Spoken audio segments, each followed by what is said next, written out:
Let's mic सारे जहां से अच्छा। लेट्स माइक कानूनी पेज के साथ मैं अब्दुल हनीफ। देश भर की अदालतें जहां न्याय का मंदिर कही जाती है, ऐसी ही जगहों पर अगर इंसाफ के लिए एक लंबा इंतज़ार करना पड़े तो फिर सवाल खड़े होते हैं, क्या वाकई में हमें समय पर न्याय मिला है? देश भर की हाई कोर्ट्स, लोअर कोर्ट्स में केसों की पेंडेंसी के बारे में जानने के लिए, उनके पीछे कारण और उनके पीछे का समाधान जानने के लिए आज हमारे साथ स्टूडियो में मौजूद हैं हमारे ख़ास मेहमान, 40 सालों का अनुभव रखने वाले राजस्थान हाई कोर्ट के जाने माने वकील, मेंबर और पूर्व अध्यक्ष, पूर्व chairman bar council of Rajasthan, designated senior counsel Shri Syed Shahid Hasan साहब। शाहिद साहब, स्टूडियो में आपका बहुत बहुत स्वागत है। नहीं साहब, बहुत बहुत शुक्रिया कि आपने लेट्स माइक के टॉक शो में मुझे इनवाइट किया है और जुडिशल सिस्टम जो है अपना है उसके बारे में बात करने के लिए आपने मुझे इनवाइट किया है। तो मैं आपके चैनल का बहुत बहुत शुक्रिया अदा करता हूँ। देश भर की पेंडेंसी के बारे में या देश भर की अदालतों में लंबित मामलों की अगर हम बात करें तो कुल मिला के 4.5 करोड़ मामले लोअर कोर्ट के अंदर पे जुडिशरी में जो है हमारे पेंडिंग हैं और करीब करीब 62 लाख मामले जो कि हाई कोर्ट्स हैं हमारी, वहाँ पर पेंडिंग है।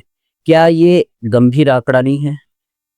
देखिए, ऐसा है कि जैसे आपने बताया कि ये जो आंकड़े आप जो दे रहे हैं वो नेशनल जुडिशल डेटा ग्रिड के हिसाब से आप दे रहे हैं कि देश की अदालतों में कुल 5 करोड़ 20 लाख मामले पेंडिंग है और उसमें से करीब 4.5 करोड़ मामले जो है वो फौजदारी से संबंधित है और 1.5 करोड़ से ज़्यादा वो सिविल मामले लंबित है।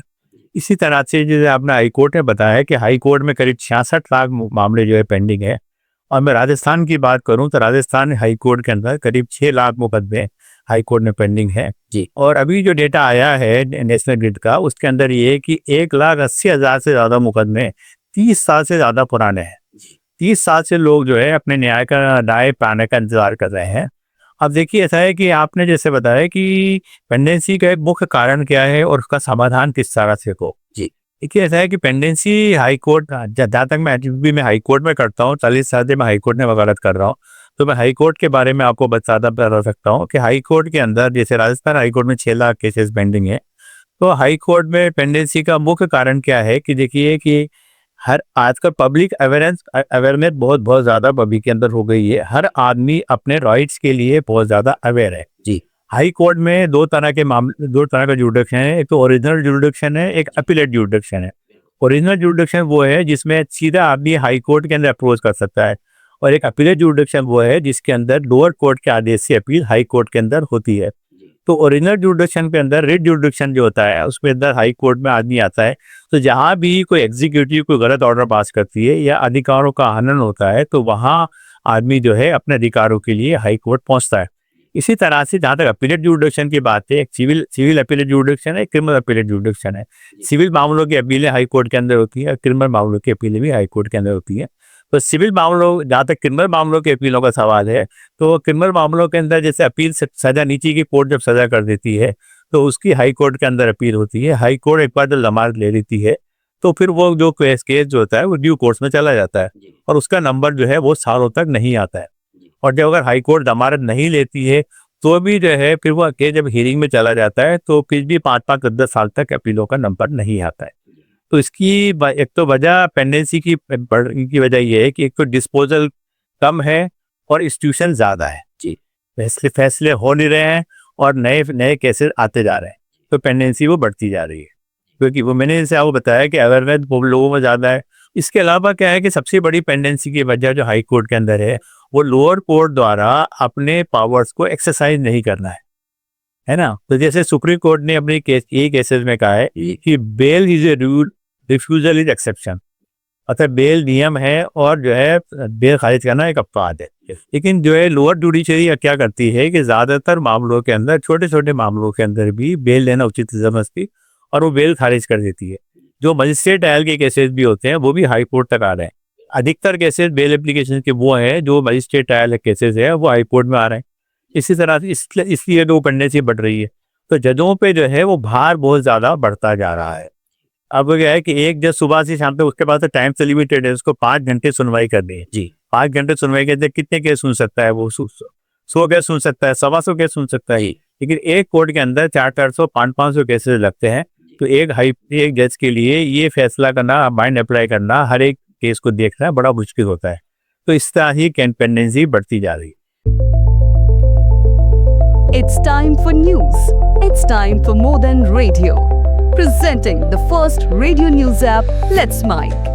Let's Mic, a news-based app on your phone where you get to watch and listen news, talk shows, interviews, radio show podcasts.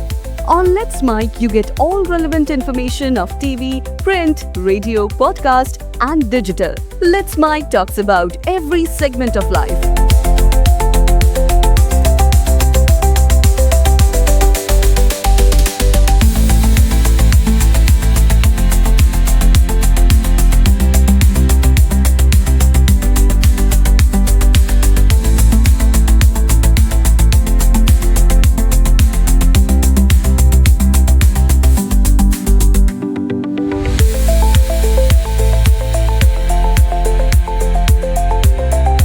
Let's Mic is not just a revolutionary idea. Download the app now from Play Store. Available both on Android and iOS mobile phones.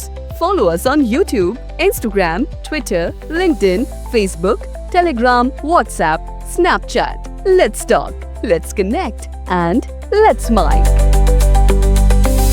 क्या high court में जजेस की कमी इसका एक बड़ा कारण हो सकती है, या हाई कोर्ट के साथ high courts fast track courts अपनी बनाए कि जहाँ पे जमानतों से संबंधित जो अपराध हैं या मामले हैं उनकी सुनवाई करें ताकि मामलों का शीघ्र निपटारण हो, पेंडेंसी हमारी ख़त्म हो? क्या संभव है ये? देखिए, जैसे आपने सही बताया, हाई कोर्ट जो है अगर केसेस का डिस्पोजल करने के लिए एक जो है कैटेगराइजेशन बनाती है। उसमें क्या है कि हाई कोर्ट में हमारे यहाँ कैटेगरीज हैं कि किस तरह की कैटेगरी का ये केस है। जिस तरह से रिट जुरिडिक्शन है, रिट जुरिडिक्शन के जरिए अलग अलग कैटेगरीज के तरह के केसेस है। जैसे ये माइनिंग का केस है, ये पंचायत का केस है, ये म्यूनिसिपैलिटीज का केस है, ये रेवेन्यू का मैटर है। तो उसके लिए क्या है, अलग अलग कैटेगरी बनाई हुई है। तो उस तरह के सिमिलर केसेस जो है वो एक ही कोर्ट में लगते हैं और एक ही जगह पे लगते हैं। तो क्या है, सिमिलर केसेस अगर एक साथ लग जाए, तो अगर 100 तरह के 100 केसेस सिमिलर हैं, अगर 100 केसेस सिमिलर केसेस एक साथ लग जाए तो एक ही फैसले के अंदर सबका निस्तारण उसमें हो जाएगा। एक तो ये कि आप कैटेगराइज करके उसको जो है, जैसे हाई कोर्ट कर भी रही है, उस कैटेगराइज करके तो वो कैटेगराइज करके केसेस पे डिस्पोज हो सकता है। इसी तरह से जो है जहाँ पे फौजदारी मामलात हैं, फौजदारी मामलात में एक कैटेगरी के केसेस को एक जगह करके और उसको एक साथ सुना जा सकता है और उसका डिस्पोजल जल्दी किया जा सकता है। सिविल केसेस का भी यहाँ पे मैं बात करूँ तो सिविल केसेस के अंदर भी जो है ईयर वाइज जो है करके, और वो जो है एक सिमिलर नेचर के केसेस है, जैसे क्या टीनेसी के केसेस हैं जी, रेड टीनेसी केसेस एक साथ लगा के सारे केसेस का सुनवाई एक साथ उसमें हो सकती है। इसी तरह से जो इविक्शन के केसेस है, इविक्शन के केसेस एक साथ लगा के और उसमें क्या इस तरह के केसेस है वो एक तरह के सारे केसेस की सुनवाई एक साथ हो सकती है। मैं बात करना चाहूँगा शाहिद साहब, बीते कुछ दिनों पहले सुप्रीम कोर्ट ने देश भर की हाई कोर्ट्स को डायरेक्शन दिए क्रिमिनल केसों की पेंडेंसी के लिए कि क्रिमिनल केसों की पेंडेंसी को कम करना चाहिए। उसके लिए गाइडलाइंस भी इशू करी है। सुप्रीम कोर्ट ने कहा है कि आप एआई टूल्स को यूज़ करिए, लोअर कोर्ट्स के जो रिकॉर्ड्स हैं उनको डिजिटलाइज करिए। कई बार हमने देखा है कि जब लोअर कोर्ट में से अपील आती है तो लोअर कोर्ट की रिकॉर्ड को जो है हाई कोर्ट में तलब किया जाता है। ऐसे में एक लंबा वक्त जो है रिकॉर्ड के आने में लग जाता है। क्या पेंडेंसी का मुख्य कारण है, और क्या डिजिटलाइजेशन अगर रिकॉर्ड का किया जा सकता है लोअर कोर्ट का और एआई टूल्स को हम लोग यूज़ करते हैं तो क्या पेंडेंसी खत्म होगी हमारी? बहुत अच्छा सवाल आपने हनीफ साहब किया है। देखिए, ऐसा है कि अभी लेटेस्ट जजमेंट जो है जस्टिस एएस ओका का और जस्टिस उदय भुयान का केस जजमेंट आया। उन्होंने सारे हाई कोर्ट्स का डायरेक्शन दिए कि 30 साल पुराने केसेस को प्रायोरिटी पे टेकअप किया जाए, बिल्कुल, और उन केसेस को जल्दी प्रायोरिटी पे लिया जाए, उनका जल्दी डिस्पोजल किया जाए। तो उस डायरेक्शन के बेसिस पे हमारे यहाँ हाई कोर्ट भी जो है 30 साल पुराने केसेस को लिस्ट करवा रही है और वकीलों को इंसिस्ट कर रही है कि आप जाइए इसमें बहस करिए, और वो फिक्स स्पेशली फिक्स मैटर की कैटेगरी में वो केसेस लगते हैं और हाई कोर्ट उनको एडजॉर्न नहीं करती है और वकीलों को हिदायत दी जाती है कि आप इन केसेस में बहस करिए। एक ऐसा है कि जहाँ तक मुल्जिम जो अगर मुल्जिम एक बार बेल पे छूट जाता है तो 30 साल तक केस का नंबर नहीं आता। हमारे पास बहुत से ऐसे केसेस, मेरे पास भी ऐसे केसेस हैं जिसमें आधे से ज़्यादा मुल्जिमों की डेथ हो चुकी और उनके केसेस के नंबर नहीं आए ही हैं।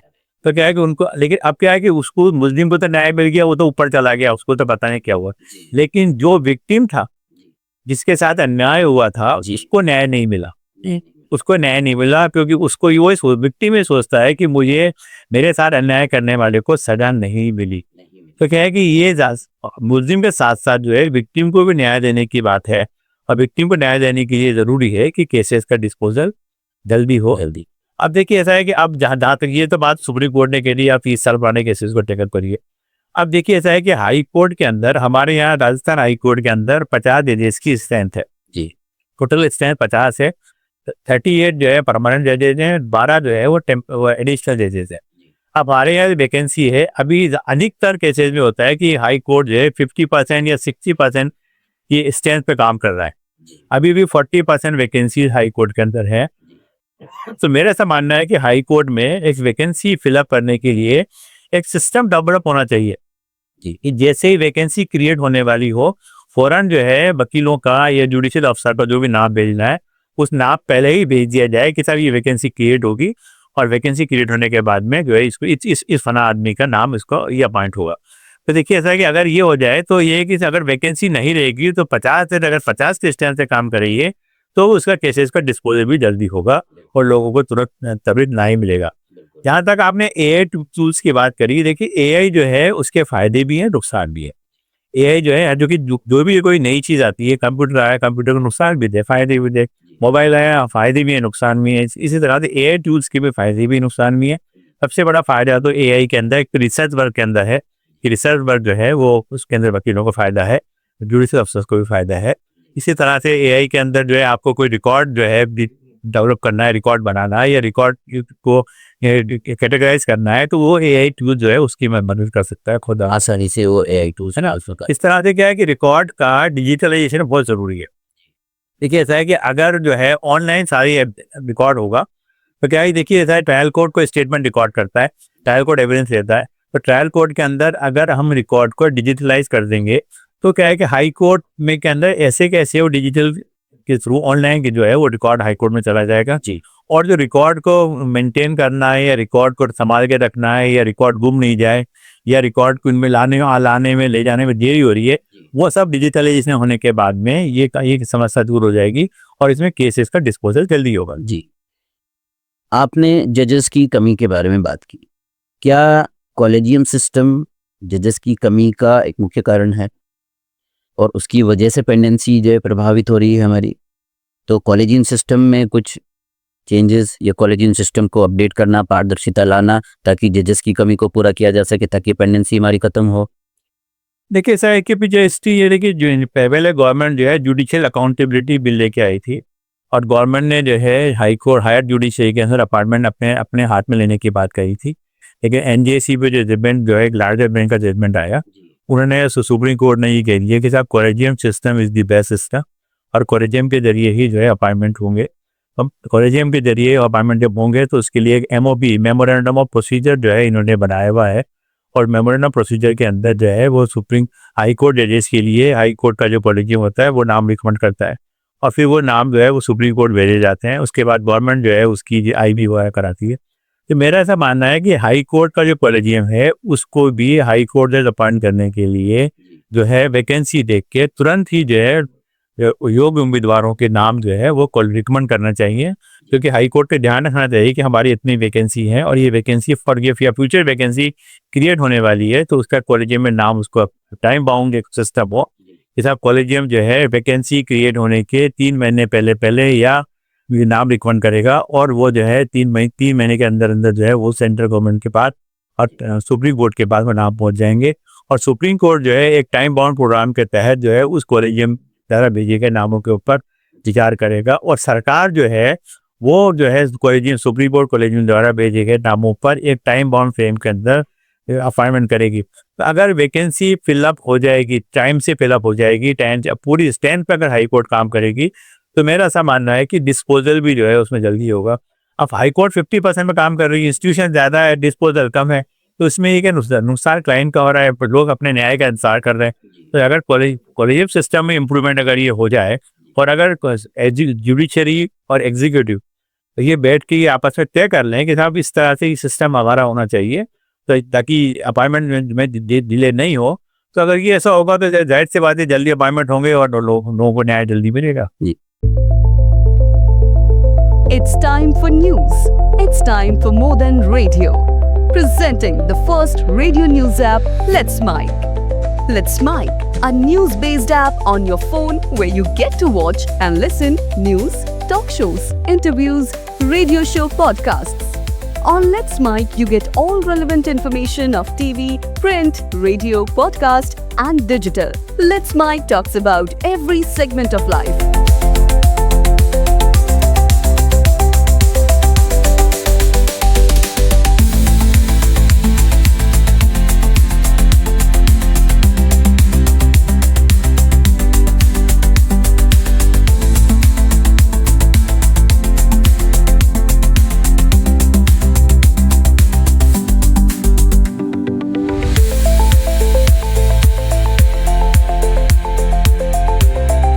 Let's Mike is not just a revolutionary idea. Download the app now from Play Store. Available both on Android and iOS mobile phones. Follow us on YouTube, Instagram, Twitter, LinkedIn, Facebook, Telegram, WhatsApp, Snapchat. Let's talk, let's connect, and let's Mike. 40 सालों का आपका अनुभव है। आपके पिताजी खुद एक high court जज रह चुके हैं, जस्टिस फारूक हसन साहब। क्या वकील अदालतों के मामलों की लंबित डिपेंडेंसी है उनको ख़त्म करने में सहयोग कर सकते हैं, और किस तरह से वकील जो है वो कारण बनते हैं हाई कोर्ट की पेंडेंसी या लोअर कोर्ट की पेंडेंसी को बढ़ाने का? देखिए, ऐसा है कि मैं 1984 से वकालत कर रहा हूँ। 84 का मेरा एनरोलमेंट है और मैं 85 में RGS में भी सेलेक्ट हुआ। मेरे पिताजी भी 85 से लेकर 94 तक हाई कोर्ट में जज रहे मेरा, और मैं अब चूँकि हाई कोर्ट में सीनियर एडवोकेट भी हूँ। ठीक है, ऐसा है कि आप जो है वकीलों को दोष नहीं दे सकते। जैसा वकील पेंडेंसी की वजह से वकील जिम्मेदार है तो वकीलों को आप दोष नहीं दे सकते। देखिए, ऐसा है कि आपके पास जजेज ही नहीं है काम करने के लिए। अगर आपके पास 50% की स्ट्रेंथ है तो कहाँ से डिस्पोजल होगा।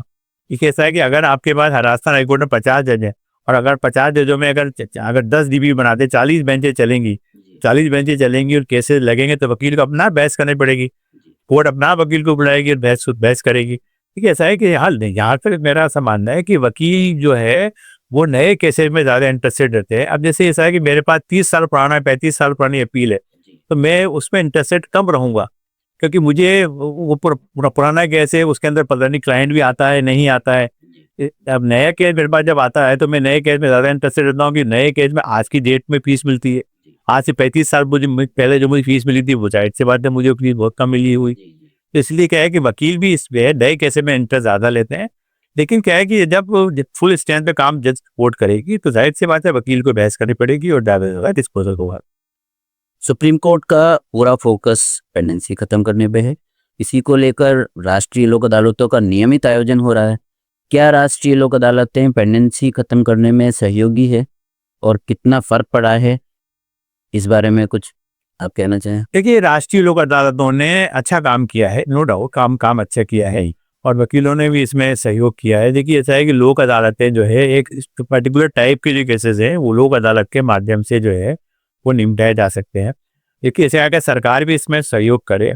क्योंकि देखिए ऐसा है कि एक पक्ष जो है सरकार का होता है। कोई भी आप फौजदारी मुकदमा ले लीजिए या ओरिजिनल जुडिशल ले लीजिए, एक पक्ष सरकार का होता है। तो अगर सरकार ये चाहे कि हमें इस तरह के केसेस में जो है राजीनामा करना है तो सरकार राजीनामा करके और लोक अदालत की भावना से वो केसेस को समाप्त करवा सकती है। इसी तरह से जो है जैसे लोक अदालत के अंदर अधिकतर केसेस इंश्योरेंस के होते हैं, क्लेम केसेस लगते हैं, तो क्लेम केसेस में भी जो है वो इंश्योरेंस कंपनी से बात की करते हैं लोग करी जाए तो एक तरह के केसेस में डिस्पोजल जो है क्लेम केसेस का डिसाइड हो सकता है। मैट्रिमोनियल डिस्प्यूट जो है वो भी आजकल बहुत ज़्यादा जो है मैट्रिमोनियल डिस्प्यूट में मीडिएशन हम लोग का हाई कोर्ट में डिस्ट्रिक्ट कोर्ट में मीडिएशन होने लगा है। ये कंपल्सरी मीडिएशन कर दिया है फैमिली कोर्ट के अंदर, क्योंकि पहले भी मीडिएशन होगा लिटिगेशन से पहले, और अगर वो मीडिएशन होता है तो वो केसेस का भी डिस्पोजल हो सकता है। तो लिटिगेशन पैदा ही नहीं हो जी, लोग कोर्ट में जाए ही नहीं, प्री मीडिएशन अगर प्री मीडिएशन हो जाए तो इस तरह से केसेस में काम हो सकता है। अल्टरनेटिव डिस्प्यूट रेमेडी की आपने जैसे कि अल्टरनेटिव डिस्प्यूट रेमेडी पेंडेंसी को अगर कोर्ट में जाने से पहले ही वो ख़त्म कर दे तो अल्टरनेट डिस्प्यूट रेमेडी एक बड़ा हथियार हमारे साथ में मौजूद है, लेकिन शायद वो कारगर साबित नहीं हो रहा। क्या आपने बहुत अच्छा सवाल किया। अल्टरनेट डिस्प्यूट रेजोल्यूशन सिस्टम जो है ये हमारे यहाँ है कि जो डिस्प्यूट होने से पहले ही इसको रिजॉल्व करने की बात करें। बिल्कुल। तो एडीआर सिस्टम इसको अगर डेवलप किया जाए, और अभी वैसे फैमिली कोर्ट वगैरह में और जगह भी ये एडीआर सिस्टम है, तो क्या है कि देखिए ऐसा है कि इसके जरिए से भी जो है वो केसेस का डिस्पोजल हो सकता है और कोर्ट में लोगों को न्याय मिल सकता है और उनको कोर्ट में जाने की नौबत ही नहीं आएगी ना। तो अगर जो है लिटिगेशन से पहले ही अगर डिस्प्यूट रिजॉल्व हो जाए और जो है वो इसके माध्यम से मीडिएशन सेल के माध्यम से खत्म हो सकता है। संभावना है कि एडीआर एक बड़ा हथियार हमारी बहुत बड़े हथियार है सर। ये एरिया जो है आप बहुत बड़ा। फास्ट ट्रैक कोर्ट्स की शायद साहब अगर हम बात करें तो क्या फास्ट ट्रैक कोर्ट्सों का गठन हाई कोर्ट में किसी पर्टिकुलर केसेस की पेंडेंसी को ख़त्म करने के लिए, जैसे अब क्रिमिनल केसेस की अपीलें हैं उनको पेंडेंसी को ख़त्म करने के लिए क्या फास्ट ट्रैक कोर्टें बनाई जा सकती है और उसका कितना लाभ हमें मिल सकता है? देखिए ऐसा है कि फास्ट ट्रैक कोर्ट एस्टेब्लिश करने के जो पावर्स हैं वो गवर्नमेंट को है। गवर्नमेंट जो है वो हाई कोर्ट की सुप्रीम कोर्ट की रिकमेंडेशंस के ऊपर फास्ट ट्रैक कोर्ट एस्टेब्लिश करती है एक पर्टिकुलर केसेस के लिए जी। अब फास्ट ट्रैक कोर्ट करने का मकसद ये है कि विक्टिम क्रिमिनल की जहाँ तक बात है उसमें यह कि विक्टिम को तुरंत जो है न्याय मिले। जैसे क्या है कि पोक्सो केसेस के लिए जो है पोक्सो एक्ट केसेस की स्पेशल कोर्ट ने बनाई है। बिल्कुल हर जिले के अंदर पोक्सो कोर्ट होती है और जो है इस कई जिलों के अंदर 2-3 कोर्ट भी होते हैं, काम के हिसाब से कोर्ट बढ़ती हैं। तो उन पोक्सो कोर्ट के अंदर काम बड़ा अच्छा हुआ है और यहाँ लोग विक्टिम को न्याय भी मिला है। लेकिन फास्ट ट्रैक कोर्टों के फायदे भी हैं, नुकसान भी है। ये तुरंत न्याय देने की वजह से न्यायाधीश को बहुत जल्दी रहती है कि वो जल्दी एविडेंस कंप्लीट करने की कोशिश करते हैं और एविडेंस और उसको अभियुक्त को जो है पूरा मौका जो है अपने बचाव का नहीं मिल पाता, सुनवाई का मौका वगैरह शायद सुनवाई का मौका नहीं मिलता है। तो इस तरह से क्या है कि फास्ट ट्रैक कोर्ट के जरिए से जो है तुरंत न्याय तो मिलता है, लेकिन एक स्टीरियोटाइप जस्टिस हो रहा है। स्टीरियोटाइप कैसे डिसाइड हो रहे हैं, और वो क्या है कि फास्ट ट्रैक कोर्ट में ज्यादातर केसेस के अंदर कन्विक्शन हो रहा है, और उससे जब कन्विक्शन हो रहा है तो जाहिर सी बात है हाई कोर्ट में आदमी पहुंचता है अपील लेके, तो इससे हाई कोर्ट में भी पेंडेंसी बढ़ रही है फास्ट ट्रैक कोर्ट केसेस से। बिल्कुल तो क्या है कि हालांकि विक्टिम को न्याय तो मिल रहा है अब, लेकिन क्या है कि देखिए ऐसा कि मेरा ऐसा मानना है कि ज्यादा पोक्सो केसेस की जहाँ तक बात है तो पोक्सो केसेस के अंदर कई बार फॉल्स इम्प्लीकेशन भी बहुत ज्यादा हो रहा है। आजकल लोग जो है पर्सनल वेंजेंस निकालने के लिए भी पोक्सो एक्ट का गलत इस्तेमाल आप लोग भी लोग कर रहे हैं। तो ये क्या है, ये चीज नहीं होना चाहिए। पुलिस को जो है एक ज्यादा इख्तियार जो है इन्वेस्टिगेशन का देना चाहिए कि साहब वो जो है दूध का दूध पानी के मानी करे। अगर वाकई अन्याय हुआ है ना, महिला के साथ में अन्याय हुआ है, बच्ची के साथ अन्याय हुआ है, तो जाहिर सी बात है उसका चालान करे। लेकिन अगर किसी आदमी को किसी पर्सनल दुश्मनी की वजह से फंसाया जा रहा है, उसके अंदर जो है इस तरह के केसेस में न्याय करे। और अगर अब ज्यादातर केसेस में क्या होता है कि जैसे रेप केसेस है या पोक्सो, उसमें क्या होता है कि बच्ची या उसके पेरेंट जाके कोर्ट में हॉस्टाइल हो जाते हैं जी। तो क्या है कि अब उन्होंने मुकदमा तो कर दिया, लेकिन बाद में जाके कोर्ट में जाके हॉस्टाइल हो गए। तो ऐसे केसेस के अंदर उनके विक्टिम के माता पिता के खिलाफ, और अगर वो महिला है तो उसके खिलाफ कार्रवाई, सख्त कार्रवाई होनी चाहिए, ताकि लोग जो है किसी आदमी को भी झूठा भी नहीं फंसाएं, और अगर केस सच्चा है, केस अगर जेन्युइन है तो उसको न्याय देते। तो पोक्सो क्या है कि स्पेशल कोर्ट ने काम तो अच्छा किया है, लेकिन तुरंत त्वरित न्याय के चक्कर के अंदर कई बार न्याय भी होता है। लोअर कोर्ट्स की हम बात करें शायद सर, लोअर कोर्ट्स के अंदर पे ज़्यादातर मामलों में अभियुक्त को सम्मन जारी होते हैं, तलबी पेश होती है या उसको तलब किया जाता है कोर्ट के द्वारा। तो ये एक लंबी प्रक्रिया है जिसके अंदर पे कई बार हमारी पुलिस प्रशासन में भी जो है हम देखते हैं कि पुलिस भी अपना काम करती है, लेकिन उतना इफेक्टिवली काम रिजल्ट निकल के नहीं आता। सालों तक केस जो है अभियुक्तों की जो है तलबी में चलता रहता है। तो इसके पीछे क्या हम कुछ ऐसा सिस्टम डेवलप कर सकते हैं जिससे कि अभियुक्तों का सम्मन जल्दी हो और वारंट वगैरह तलब जल्दी हो? देखिए ऐसा है कि गवर्नमेंट जो है सीआरपीसी में अमेंडमेंट करके नई बीएनएसएस संहिता 2023 लेके आई है, भारतीय नागरिक सुरक्षा संहिता लेके आई है। उसमें जो मुल्जिम की तलबी है और जो गवाहों की तलबी है उसके सिस्टम को चेंज किया गया है। उसमें ये पहले ये था कि गवाह को समन जो जाता था वो पुलिस वाला लेके जाता था, समन शामिल करा के लेके आता था। अब वो समन शामिल कराने का बोर्ड जो है वो भी जो है और चेंज किया गया है, इलेक्ट्रॉनिक मोड से भी जो है सर्विस ऑफ समन्स उसमें हो सकते हैं। तो इसलिए कि गवाह भी तलबी जो है उसके जरिए जो BLSS के अंदर तलबी का सिस्टम जो है एक्सपीडाइट किया गया है। ये अच्छा कदम है कि गवाह जो है उसके जल्दी आएंगे। लेकिन क्या है कि इसके अंदर भी क्या है कि एडमिनिस्ट्रेशन को जो है एग्जीक्यूटिव को भी जो है जैसे law and order maintaining agency जो है पुलिस है उसको भी ये ध्यान रखना चाहिए कि कोर्ट्स के समन की तामीर तुरंत हो। और गवाह जो है, क्योंकि क्या होता है देखिए फौजदारी केसेस के अंदर क्या होता है कि अधिकतर गवाह जो है वो सरकारी गवाह होते हैं, और सरकारी गवाह जो है वो कई बार ट्रांसफर हो जाता है, वो सरकारी गवाह टाइम से पहुंचते नहीं है। और तो क्या है कि ऐसे सिस्टम डेवलप करें कि साहब जो है गवाह जो है तुरंत तामील हो, तुरंत जो है वो गवाह जो है कोर्ट के अंदर अपनी गवाही देने के लिए पहुंचे, ताकि विक्टिम को तुरंत न्याय मिले। It's time for news. It's time for more than radio. Presenting the first radio news app, Let's Mike. Let's Mike, a news-based app on your phone where you get to watch and listen news, talk shows, interviews, radio show podcasts. On Let's Mike, you get all relevant information of TV, print, radio, podcast, and digital. Let's Mike talks about every segment of life.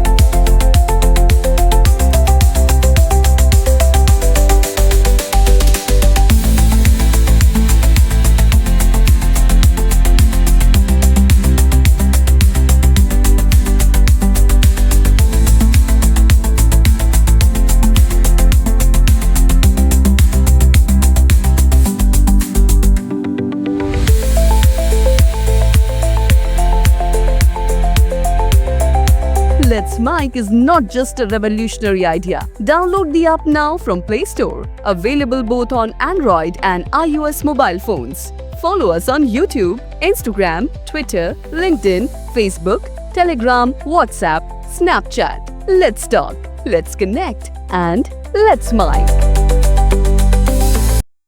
Lower court में हमने देखा है कि जिस एक ही कमरे के अंदर पे दो दो तीन तीन कोर्ट्स कई बार चल रही है, या मैं एक आम भाषा के अंदर मैं कहूँ कि इंफ्रास्ट्रक्चर्स की कमी है, इसकी वजह से पेंडेंसी बढ़ रही है।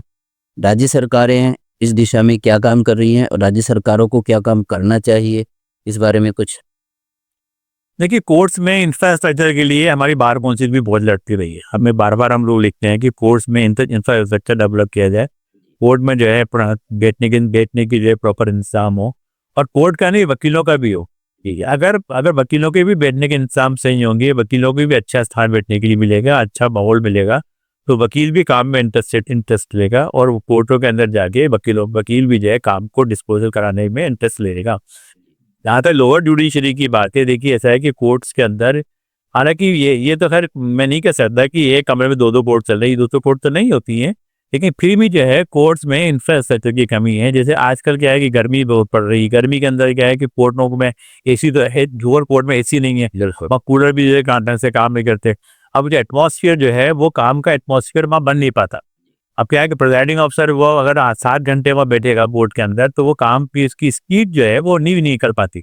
अगर कोर्ट जो है एयर कंडीशन होगी, इंफ्रास्ट्रक्चर अच्छा होगा, उसके पास कंप्यूटराइज सारे चीज सिस्टम होगा, उसके पास सारे टूल्स होंगे, तो वो क्या है कि जल्दी केस का डिस्पोजल वो जल्दी कर सकता है और तुरंत न्याय जो है वो कर सकता है। तो इसलिए इंफ्रास्ट्रक्चर जो है वो सरकार को जो है उस पर ध्यान देना चाहिए, और कोर्ट के इंफ्रास्ट्रक्चर न केवल कोर्ट्स का बल्कि वकीलों का इंफ्रास्ट्रक्चर डेवलप करने की भी काम करना चाहिए।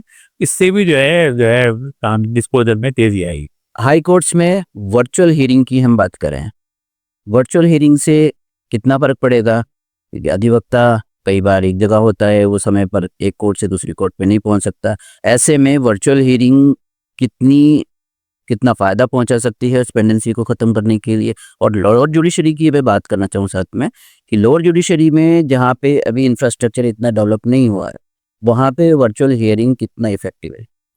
देखिए ऐसा है कि बहुत अच्छा सवाल इन्हीं से आपने किया है कि वर्चुअल हियरिंग का, ये वर्चुअल हियरिंग जो है ये कोरोना की देर 2020-21 के अंदर जब कोरोना हुआ और कोर्ट में वकीलों के जाने पे पाबंदी लगी, तो ये वर्चुअल हियरिंग शुरू हुई। हम लोग शुरू में मोबाइल पे बहस किया करते थे, बाद में अब जो है वर्चुअल हियरिंग आप टैबलेट पे बहस करते हैं, कंप्यूटर पे बहस करते हैं। जी, जहाँ तक वर्चुअल हियरिंग की बात है, वर्चुअल हियरिंग में वकीलों को फ़ायदा तो है कि वकील जो है एक जगह पे बैठा हुआ बाहर, जैसे मैं सीनियर एडवोकेट हूँ, मैं अगर चाहूँ तो मैं सुप्रीम कोर्ट में भी मैं अपने अपने ऑफिस में बैठ के बहस कर सकता हूँ, और अलग अलग डिफरेंट हाई कोर्ट में भी बहस बैठा हुआ अपने ऑफिस में बैठ के बहस कर सकता हूँ। मुझे फिजिकली वहाँ जाने की ज़रूरत नहीं है। इसलिए क्या है कि मेरे टाइम की सेविंग बहुत होती है, टाइम की भी होती है, समय की भी होती है, पैसे की भी बचत होती है।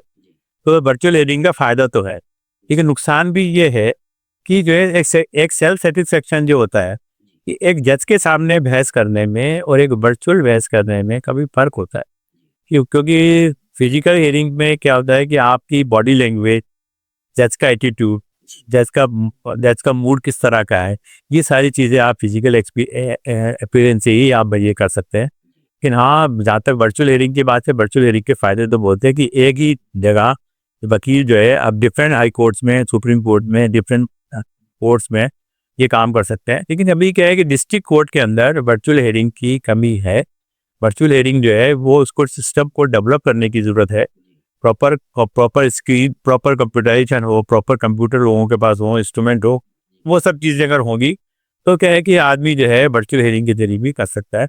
इसी तरह से देखिए, ऐसा है कि आजकल तो वर्चुअल अटेंडेंस अक्यूज की वो भी जेल से होने लगी है। बिल्कुल, आज आजकल क्या है, सबसे बड़ा जो काम टाइम खराब होता था वो क्या है कि मुलजिम को कोर्ट में पेश करने के लिए होता था कि मुलजिम को जेल से जो है फिजिकली कोर्ट में लाना पड़ता था, और कोर्ट में जो है उसकी जो है सुनो अटेंडेंस होती थी, इस मुलजिम की अटेंडेंस होती थी, और वो जो मुलजिम को वापस कोर्ट पे ले जाना और जेल पे ले जाना पड़ता था।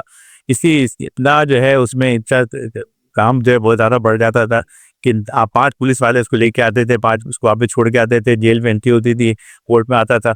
तो वर्चुअल हियरिंग से एक फ़ायदा ये हो गया है कि मुलजिम की अटेंडेंस भी जो है वर्चुअली जो है जेल से होने लगी है, और उससे फ़ायदा ये है कि टाइम की बचत हो गई है, और कोर्ट का जो है काम करने का स्पीड बढ़ गई है।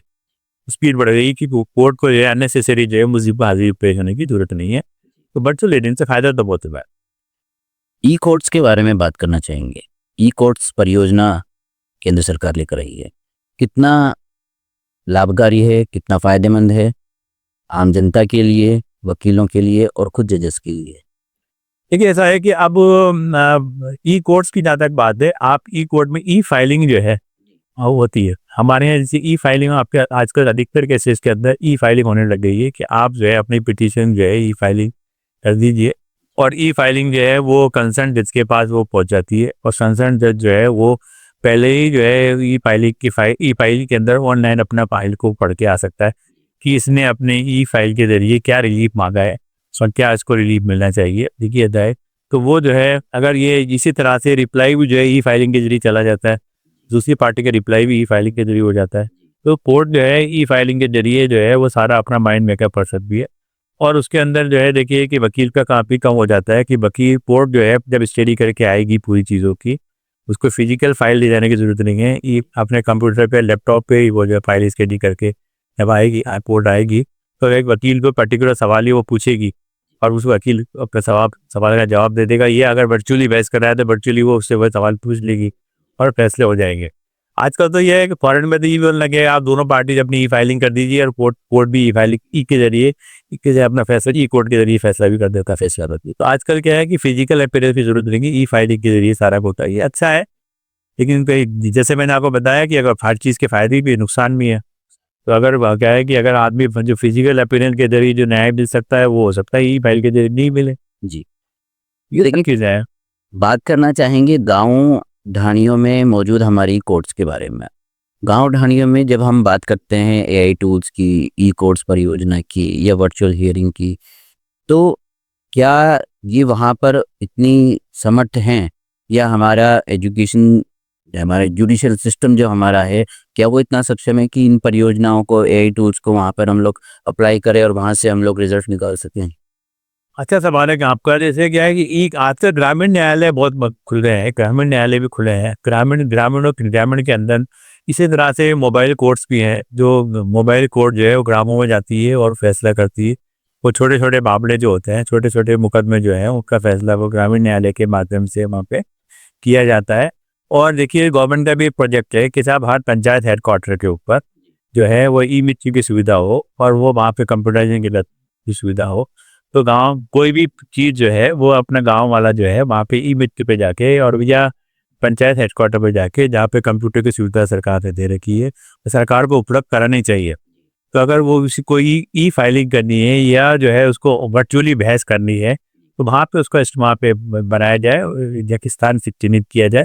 तो कोई भी ग्रामवासी इसको कोई दिक्कत है तो वो चीज़ें जो है वहाँ पे अपने जाके वो न्याय प्राप्त के लिए काम कर सकता है। तो ये जो है ये ग्रामीण अंचल तक की जो है ये पहुँचने की ज़रूरत है और वो सरकार पहुँच भी रही है। अब मेरा ऐसा मानना है कि इसमें बड़ा काम हुआ है और आगे भी काम करने की ज़रूरत है। अगले 5 साल के अंदर आप देखेंगे कि लोग जो है गाँव-गाँव से बैठ के बहस कर रहे हैं। जी। राज्य सरकार, स्टेट गवर्नमेंट्स, चाहे वो किसी भी स्टेट की हो, एक स्टेट गवर्नमेंट से आप क्या एक्सपेक्टेशन करते हैं? किस दिशा में स्टेट गवर्नमेंट को काम करना चाहिए जिसकी वजह से हमारे न सिर्फ हाई कोर्ट की पेंडेंसी, इवन हमारे लोअर कोर्ट जुडिशरी की जो पेंडेंसी है वो भी, उसमें भी कमी है? देखिए, ऐसा अच्छा सवाल आपने किया है। देखिए, ऐसा है कि कोर्ट जो है, हाई गवर्नमेंट जो है ना, इज़ द बिगेस्ट लिटिगेट। क्योंकि कोई भी फौजदारी मुकदमा हो या सरकार के खिलाफ कोई सुविधा लेने के बात हो, एक पक्ष सरकार हो, तो सरकार जो है अगर सही फैसले करेगी तो कोर्टों में जो है लोग कम पहुँचे। अगर झूठे मुकदमे नहीं बनेंगे तो मुजरिम गिरफ्तार लोग नहीं होंगे। पुलिस झूठे मुकदमे नहीं बनाएगी तो लोगों को कोर्ट में जाना नहीं पड़ेगा। इसी तरह से एग्जीक्यूटिव अगर सही आदेश पारित करेगी, किसी के अधिकारों का हनन नहीं होगा तो लोग कोर्ट में नहीं जाएंगे। इसलिए अगर सरकार अपने ढांचे में सुधार करे, सरकार अपने काम करने के तरीके में सुधार करे, एग्जीक्यूटिव अपने काम करने के तरीके में सुधार करे, तो इससे क्या है कि लिटिगेशन कम हो सकता है, लोगों को न्याय मिल सकता है, लोगों को कोर्ट में जाने की जरूरत नहीं पड़ेगी। शाहिद साहब, आप बार काउंसिल ऑफ राजस्थान के पूर्व चेयरमैन भी रह चुके हैं और वर्तमान में आप मेंबर भी हैं। राजस्थान में आने वाले नए वकीलों के लिए बार काउंसिल ऑफ राजस्थान ऐसे क्या नए प्रयोग लेकर आई है या ऐसी क्या नई परियोजना है, सिस्टम लेकर आई है जिससे आने वाले नए वकीलों को फ़ायदा मिलेगा, जिससे कि वो न्यायिक प्रक्रिया में मददगार साबित होंगे और हमारी जुडिशरी को लाभ पहुंचेगा? देखिए, ऐसा है, बहुत अच्छा सवाल किया आपने, मेरे इंटर का सवाल किया है हनीफ साहब। देखिए, ऐसा है कि बार काउंसिल जो है का काम जो है वकीलों का वेलफेयर का जो काम है वो सारा बार काउंसिल के जिम्मे है। बार काउंसिल जो है नए वकीलों का रजिस्ट्रेशन करती है, बार काउंसिल उनके वेलफेयर का काम करती है और बार काउंसिल उनके खिलाफ डिसिप्लिनरी एक्शन भी होता है तो वो भी करती है। और एक वकालत के प्रोफेशन को रेगुलेट करने का काम जो है वो बार काउंसिल करती है। ठीक है, ऐसा है कि हम जो है आजकल वकालत का प्रोफेशन बड़ा अट्रैक्टिव प्रोफेशन होता जा रहा है और नए नए लॉ कॉलेजेस खुल रहे हैं। आजकल तो 5 ईयर लॉ की डिग्री जब बच्चा लेके आता है तो वो बड़ा स्मार्ट होता है, बड़ा इंटेलिजेंट बच्चा होता है। आजकल देखा है लॉ के अंदर भी एडमिशन के लिए बड़ा कॉम्पिटिटिव एग्जाम होता है। अब बार काउंसिल जो है हर साल 10,000, राजस्थान बार काउंसिल की मैं बात करूँ तो 10,000 हम नए वकील एनरोल कर रहे हैं। और जब 10,000 नए वकील एनरोल कर रहे हैं तो जाहिर सी बात है कि वकील जब नए प्रोफेशन में आता है तो जाहिर सी बात है उसको काम की ज़रूरत होती है। जी, काम की ज़रूरत होती है। तो हमने बार काउंसिल में हमने कई बार जो है वकीलों के लिए जो है हमने ट्रेनिंग सेशन हमने शुरू किए हैं। बार काउंसिल हर साल जो है जून के अंदर, दिसंबर के अंदर जो है हम लोग ट्रेनिंग भी करवा रहे हैं वकील की। तो एक ट्रेनिंग जो बेसिक ट्रेनिंग जो है वो वकील की हो। और अभी सुप्रीम कोर्ट का जजमेंट भी आया है कि साहब ये RJS में अंदर जुडिशरी के अंदर भी 3 साल की वकालत वाला व्यक्ति ही एंटर हो सकता है। तो इससे भी क्या है कि एक अट्रैक्शन जो है वो लोगों में पैदा होगा और 3 साल कम से कम उसको वकालत करनी पड़ेगी जुडिशरी में अगर एंट्री जाता है तो वो जुडिशियल ऑफिसर भी कम से कम 3 साल इस प्रोफेशन को देगा। तो जाहिर सी बात है उस प्रोफेशन के अंदर इम्प्रूवमेंट होगा और वकील भी जो है वो अच्छा फील करेंगे। तो मेरा ऐसा मानना है कि देखिए, ऐसा है कि ये वकालत का जो प्रोफेशन है बड़ा नोबेल प्रोफेशन है और नो डाउट शुरू में स्ट्रगल वकील को करना पड़ता है, लेकिन बाद में जो है वकील जब एस्टेब्लिश अगर हो जाता है तो हो सकता है इसको जुडिशियल ऑफिसर की होने की जरूरत भी नहीं पड़े। मेरा ऐसा मानना है कि जो है बार काउंसिल जो है वकीलों के लिए, अभी वकीलों का ज़्यादा वेलफेयर की बात है, वेलफेयर का भी हम काम करते हैं। वकील को अगर कोई दिक्कत है, अब वकील की बीमारी, आज़ादी में, डेथ में भी हम क्लेम वगैरह वकील को देते हैं। तो ये सारे काम हम बार काउंसिल कर रहे, ये सब चीज़ें हैं। और हम आजकल तो बड़ा ल्यूरेटिव प्रोफेशन ये वकील वकालत का हो गया, नए लोग इसमें प्रोफेशन में आ रहे हैं और बड़ा, लेकिन ये ऐसा है जितने लाते हैं उससे कम आधे छोड़ भी जाते हैं, वो दूसरे प्रोफेशन में चले ऐसे ना किसी वजह से कोई जाना पड़ जाता है, चाहे मजबूरी में या चाहे कोई और प्रोफेशन दूसरा दी। तो फिर भी जो है इसका प्रोफेशन के फ्यूचर मेरे हिसाब से ब्राइट। जी, शाहिद साहब, आप हमारे स्टूडियो में आए, आपने राजस्थान और बल्कि देश भर और लॉ जुडिशरी में पेंडिंग केसों के बारे में हमसे बात की, सुझाव दिए, वजह बताई, समाधान हम सबको निकालना है। अंत में एक बार फिर से आपका बहुत बहुत स्वागत है। न्यायिक सुधार लोकतंत्र का एक महत्वपूर्ण हिस्सा है। अगर हमें मजबूत लोकतंत्र चाहिए तो हमें मजबूत न्यायिक व्यवस्था भी चाहिए, तेज न्याय व्यवस्था भी चाहिए। इसके लिए हमें देश भर में पेंडेंसी घटानी होगी। सुप्रीम कोर्ट की गाइडलाइंस को, हाई कोर्ट्स को फॉलो करना है, लेकिन साथ के साथ एक वकील होने के नाते, पक्षकार होने के नाते हमारा भी एक बड़ा दायित्व बनता है ताकि हम कोर्ट की पेंडेंसी को, कोर्ट के भार को कम कर सकें। लेट्स माइक की शो पर आज फिलहाल इतना ही। आगे बने रहिए। लेट्स माइक ऐप को डाउनलोड करिए, चैनल को सब्सक्राइब कीजिए, लाइक और कमेंट जरूर कीजिए। नमस्कार। आप सुन रहे थे let's mic more than radio. Follow कीजिए हमें हमारे सोशल मीडिया प्लेटफॉर्म्स पर। It's time for news. It's time for more than radio. Presenting the first radio news app, Let's Mic. Let's Mic, a news-based app on your phone where you get to watch and listen news, talk shows, interviews, radio show podcasts. On Let's Mic, you get all relevant information of TV, print, radio, podcast, and digital. Let's Mic talks about every segment of life.